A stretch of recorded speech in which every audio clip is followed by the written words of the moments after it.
ko enkrat osvojimo dihanje s prepono in pa širjenje prsnega koša, vključimo to tehniko dihanja tudi v naslednje vaje. Ena takšnih vaj je odpiranje prsnega koša. Tukaj gremo z komolci lahko na stol in se potopimo dol proti tlem. Torej čisto sproščeno gremo dol, tako da se prsa vedno bolj potapljajo proti tlem.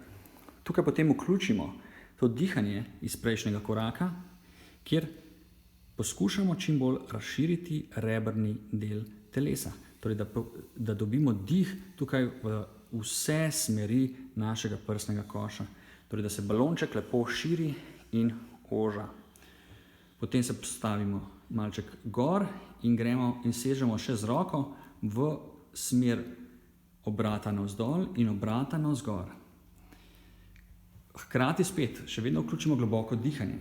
Torej, bistvo odpravljanja skolioze je, da mobiliziramo prsni koš in ločimo prsni koš od ledvenega dela.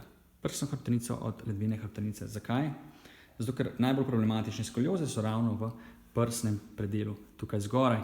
Zato s temi obrati ne smemo rotirati ledvenega dela, pač pa želimo rotirati in mobilizirati prsni del, torej prsno hrbtenico. Pri tej vaji silimo z lopatico dol, tako bomo dosegli obrat v rebrih in v hrbtenici prsnem delu in z lopatico gor proti stropu. Tako boste dobro začutili odpiranje prsnega koša. Seveda, še vedno upoštevate globoko dihanje odprej, sploh v končnih položajih, ko greste v obrat.